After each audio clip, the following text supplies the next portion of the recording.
Hello everyone, আসসালামু আলাইকুম। Welcome to my new video. তো আজ হচ্ছে ঈদের দিন। ঈদ মোবারক সবাইকে। এদিন ধরে রেগুলার ভিডিও আপলোড দিতে পারছি না কারণ আমি প্রচণ্ড অসুস্থ। আপনারা সবাই আমার জন্য দোয়া করবেন আমি যেন খুব তাড়াতাড়ি সুস্থ হয়ে যাই। এখন হচ্ছে বিকেল, আমি সব কাজ কমপ্লিট করে গোসল করে নিয়েছি। যদিও আমি খুব বেশি কাজ করিনি কারণ আমি এবার প্রচণ্ড অসুস্থ, তো আমি বেশি কাজ করতে হয়নি। তো এখানে মাংস কাটাকুটির আমি কোনো ক্লিপ নিতে পারিনি কারণ আমি প্রচণ্ড অসুস্থ।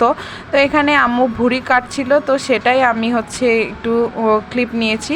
আসলে ঈদের দিন, কোরবানির ঈদ, তাও আবার একটু মাংস ভুঁড়ি এগুলো না কাটার ক্লিপ নিলে কি হচ্ছে ভিডিওটা হয় না। তারপরে বাইরে দেখলাম কিছুক্ষণ পরে প্রচণ্ড বৃষ্টি শুরু হয়ে গেছে। এখন যদিও বিকেল, সমস্যা নেই, সকালে সব কাজ কমপ্লিট হয়ে গেছে। কিন্তু ঈদের দিন কেন জানি না বৃষ্টি হলে প্রচণ্ড মন খারাপ লাগে, যে ঈদের দিন বৃষ্টি মানে ভালো লাগে না। প্রচণ্ড কাদার সৃষ্টি, আর আমার দাদি বাড়ি প্রচণ্ড কাদা হয়, তো সেই জন্য আমি আমার দাদি বাসায়ও ঘুরতে যেতে পারিনি এই বৃষ্টির জন্য। একটা বছর অপেক্ষা করে থাকি আমরা এই ঈদের দিনের জন্য, তো সেই ঈদের দিন যদি বৃষ্টি হয় তাহলে কার মন মেজাজ ভালো থাকে?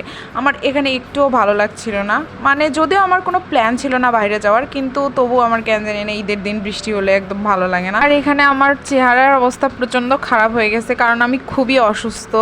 তো সেটাই দেখছিলাম যে আমার চেহারার কত খারাপ হয়ে গেছে পরিস্থিতি। এইসব ভাবতে ভাবতে হঠাৎ করে আমার নানি ডাক দিয়ে বললো যে রান্না হয়ে গেছে, নিয়ে যা, খা।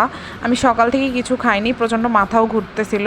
তো এখানে আমি রুটি আর মাংস নিয়ে আসলাম। আমাদের বাসায় কোরবানি ঈদের দিন রুটি হবে, এটা মাস্ট। বাসার সবাই চালের রুটি দিয়ে কোরবানির মাংসটা প্রথম খেতে খুব বেশি ভালোবাসে, সবাই খুব পছন্দ করে, তাই এটা আমাদের বাড়ির একটা রুলস। আসলে অন্য সময় রুটি মাংসর একটা অন্যরকম টেস্ট থাকে, আর কোরবানি ঈদের সময় সেটা আলাদা একটা টেস্ট হয়। মনে হয় টেস্ট আরও 3 গুণ বেশি বেড়ে যায়। তো আমি ফার্স্টে রুটি মাংস সব কিছু নিয়ে একটু একটু করে আমার ফ্যামিলির সবাইকে খাইয়ে দিলাম। আসলে আমার ফ্যামিলির মানুষগুলো একটু ক্যামেরা পার্সন না, তো এই জন্য আমি ওদেরকে অন ক্যামেরা একটু সবাইকে খাইয়ে দিয়ে তারপরে আমি নিজে খেয়েছি। ফার্স্টে আমার নানিকে খাইয়েছি, তারপরে আমার মাকে খাইয়েছি, তারপরে আমার বাবাকে খাইয়েছি। আসলে আমি চাই আমার ভালোবাসার মানুষগুলোই সর্বপ্রথম আগে খাক। তো যাই হোক, ওদেরকে খাওয়া দাওয়া কমপ্লিট করে আমি এখন নিজে খাচ্ছি। সো এখানে খাওয়া দাওয়া কমপ্লিট করে আমি এখানে বসে আছি। বাইরে বৃষ্টি হচ্ছে, কি করব বুঝতেছিলাম না, একটু মন খারাপ লাগতেছিল। কেন জানি না ঈদ আসলে হারিয়ে যাওয়া মানুষগুলোর কথা খুব বেশি মনে পড়ে। এখানে আমার নানুর কথা মনে পড়ছিল। 3 বছর হচ্ছে আল্লাহর ডাকে সাড়া দিয়ে তিনি চলে গেছেন। তো যেখানেই আছে নিশ্চয়ই ভালো আছে নানু, কিন্তু খুব মিস করি। শুধু ঈদ না, বিভিন্ন স্পেশাল দিনগুলোতে তাকে অনেক বেশি মনে পড়ে। যাই হোক, পৃথিবীর নিয়ম এটাই, একদিন সবাইকে চলে যেতে হবে, আজ হোক কিংবা কাল। যেহেতু প্রচণ্ড মন খারাপ লাগছিল আর বাইরে বৃষ্টিও পড়ছিল, বাইরে যাওয়ার ওইভাবে কোনো প্ল্যান ছিল না, কিন্তু হঠাৎ করে আমার বোন বলল যে চলো কোথাও গিয়ে ঘুরে আসি ঈদের দিন। তো আমি ভাবলাম যে ঠিক আছে, চলো ঘুরে আসি। তো তাই জন্য রেডি হয়ে এখানে বেরিয়ে পড়ছি ঘুরতে যাওয়ার জন্য। আর এখন অলমোস্ট 6:30 পার হয়ে গেছে রেডি হয়ে বেরোতে বেরোতে।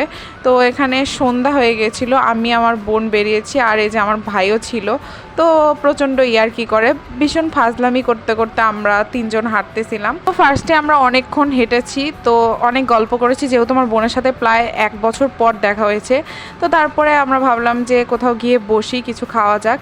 তো আমরা ফার্স্টে আমাদের এলাকার এই যে এই ক্যাফেটাতে বসলাম, বা প্রথমে বাইরে বসেছিলাম, তারপরে ভাবলাম যে ভিতরে গিয়ে বসি, ছবি টবি উঠানো যাবে না। আর আজকে প্রচণ্ড ভিড়ও ছিল ক্যাফের মধ্যে, কারণ যেহেতু এলাকার মধ্যে একটাই ক্যাফে, সো প্রচুর মানুষজন এখানে এসে ভিড় করবে, এটাই স্বাভাবিক।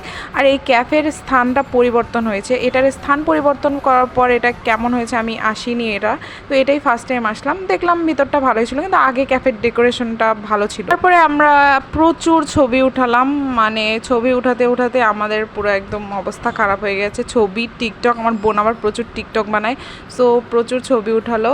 তো এখানে আমার ভাইকে দেখে আমরা প্রচুর হাসাহাসি করছিলাম, কারণ ও আমাদের মধ্যে এসে পুরো ফেসে গেছে। আমার বোন টিকটক বানাচ্ছে, আমি মানে ইউটিউবের জন্য, ব্লগের জন্য ভিডিও করছি, মানে ওর অবস্থা পুরো খারাপ হয়ে গেছে। তো যাই হোক, এরপর আমরা খাবার অর্ডার দিলাম। আসলে এখানে সবাই চিকেনই বেশি খায়, কিন্তু আজকে যেহেতু গরুর মাংস খেয়েছি, মাংসের ওপর অতটা ইচ্ছা ছিল না, তো ভাবলাম যে একটু হচ্ছে কোল্ড কফি খাওয়া যাক।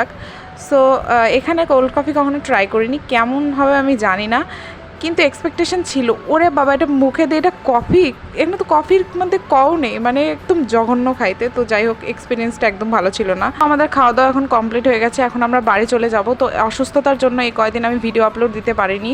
তো ভিডিওটি কেমন লাগলো অবশ্যই আমাকে জানাবেন। Thank you so much for watching, bye by.